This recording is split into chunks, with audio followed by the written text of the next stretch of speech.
প্ৰতিবাদ কৰিব পাৰে, মোৰ কোনো আপত্তি নাই। 2-4 দিন গাড়ী চলোৱা বন্ধ কৰি দিওঁ। হিচাপ নিকাচ মোৰ কাৰ্যকালতে হ'ব লাগিব।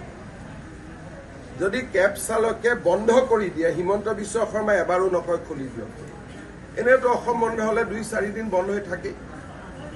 গতিকে যিটো মই সঁচা কথা কৈছোঁ, এইটো সঁচা কথাতে থাকিব।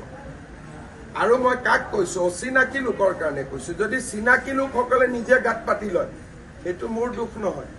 মই কৈছোঁ যে উবেৰৰ গাড়ী চলোৱা অচিনাকি ড্ৰাইভাৰ, চিনাকিখিনিকতো মই কোৱা নাই।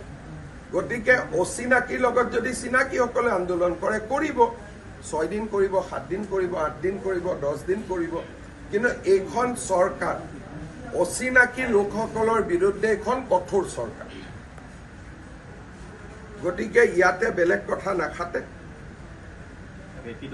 ইয়াত মই ক'লো য'ত অচিনাকি আছে, চিনাকিসকলে মোৰ লগত আছে। চিনাকিসকলেতো মোক হোৱাটছআপ কৰি আছে, দাদা বৰ ভাল কৈছে বুলি।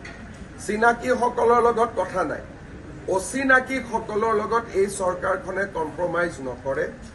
আৰু এইবাৰ যদি আমি কম্প্ৰমাইজ কৰোঁ, অসমীয়া জাতি কেতিয়াও মূৰ তুলি উঠিব নোৱাৰে।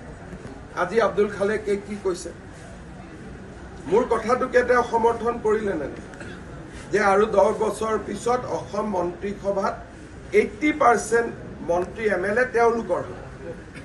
মোৰ কথাটোকে ক'লে নে? তাৰ মানে মই যিটো কথা কৈছিলোঁ সেইটোৱে তেওঁলোকৰ মনত আছিলে ইমান দিন।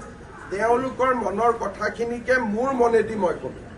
কিন্তু আমি এতিয়া যিখিনি কৰি যাম, 15 বছৰটো 30 বছৰলৈকে পিছুৱাই যাম। আমি যিটো গতিত সাহসেৰে আগবাঢ়িছোঁ, 15টো 30 বছৰ আগুৱাই যাব। 30 বছৰ পিছততো ময়ো জীয়াই নাথাকোঁ। নতুন বুদ্ধি অসমৰ নতুন প্ৰজন্মই কৰিব।